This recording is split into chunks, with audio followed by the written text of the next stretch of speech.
Welcome back to All Things 80s and welcome to Christmas 1981. So in 1981, the number one toy that year for Christmas was the Lego train set. And having taken a look at what it could have been, I can only assume it was set 7725, which is a pretty cool electric train set. Now that's something I never actually had as a child. I don't know, I guess I went straight from Lego City to space. Never actually dabbled with the train sets, but it does look pretty cool, and the fact it was electric was all the better. Now, if Lego wasn't your thing, let's take a look, see what else was available for Christmas that year. So, starting with the toys, well, we got some classics from the 70s left over. Space Hopper. We got the Big Loader game, which was one that I did have a lot of fun. We got Action Man.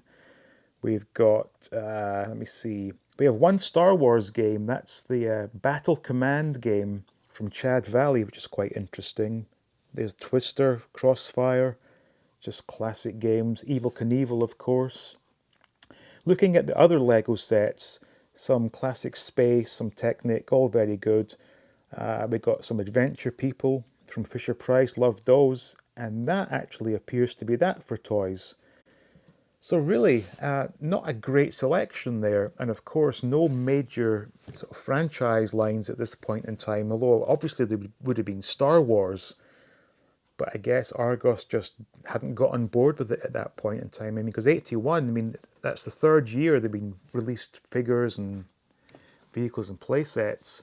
So who knows what Argos were thinking? But they certainly never got on board the Star Wars train. But those were the toys of 1981.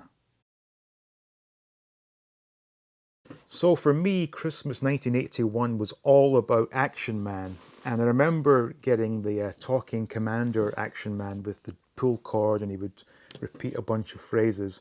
In addition to that, I remember getting a lot of knockoff Action Man vehicles.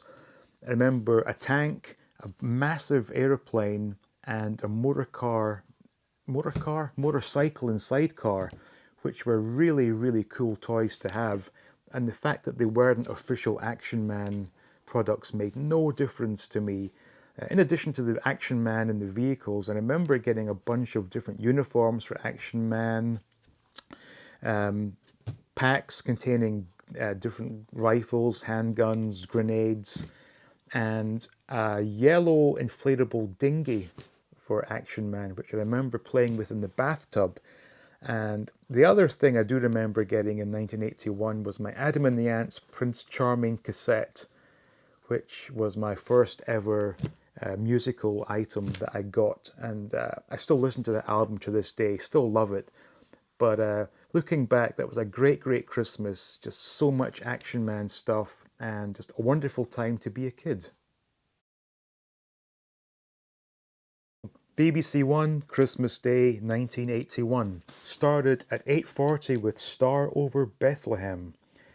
9:40 we had The Flumps, and I remember that.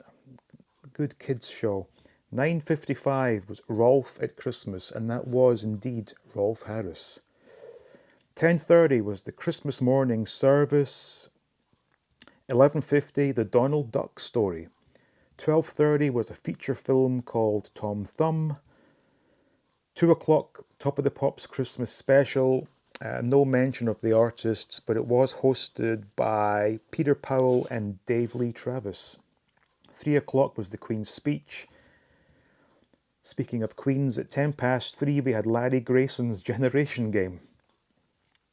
4:10, a Walt Disney movie called In Search of the Castaways.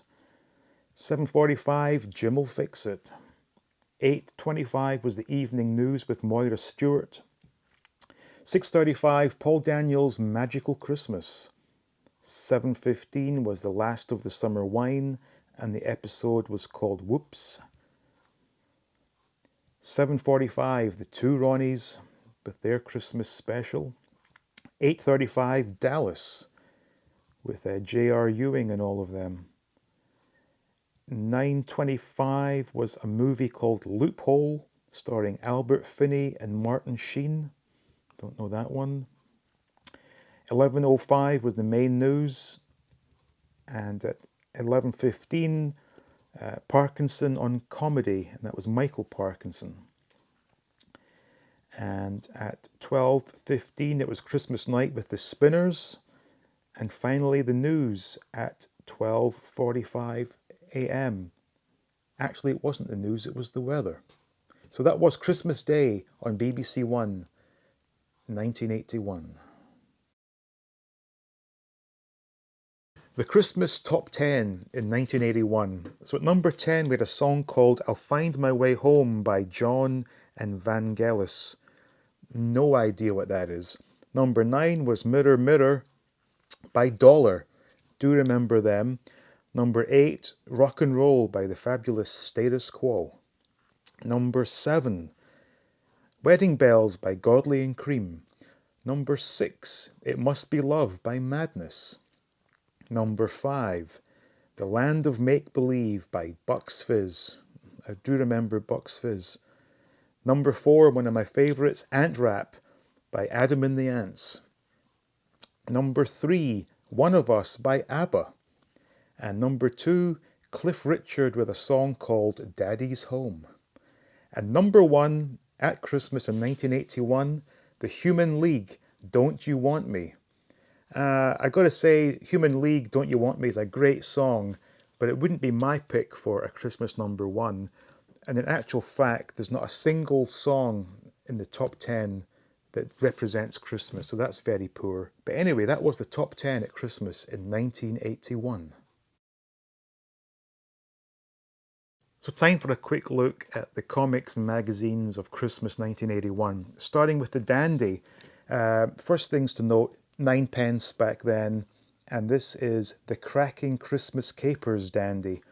Nice bit of holly on the Dandy logo, very Christmassy, I like that. Now the story with Corky the Cat, it seems to be the case that there are bullies who are stealing the food that was destined for the orphans' Christmas party. That's a terrible, horrible storyline, but Corky saves the day as he brings a magician to conjure up a wonderful Christmas spread for those poor little orphans. The Christmas Beano, again, also 9p, and as always features Dennis the Menace and Gnasher on the cover. We see Dennis's dad frantically sawing away with a handsaw, while over the fence Walter's dad is using a chainsaw. So that gives Dennis the idea to buy his dad a chainsaw for Christmas. And finally, a look at the Christmas smash hits of 1981 with the Human League on the cover, which is appropriate given that they did hold a number 1 spot. I guess it's got a slightly festive theme to it with those, I guess they're lanterns on the backdrop. Aside from Human League, in this edition we had David Bowie, Godley and Cream, and hit songs by Bad Manners, Status Quo, and many more. Japan and Simon Le Bon in colour. So there you go. Those were the comics and magazines of Christmas 1981. What do you call a penguin in the Sahara Desert? Lost. So, hope you enjoyed that episode. Thank you all for watching. Special thanks to the Patreons. Please do like, please subscribe. Stay tuned for more videos from All Things 80s, and come back tomorrow for the special Christmas Eve edition where we will look at Christmas in 1980.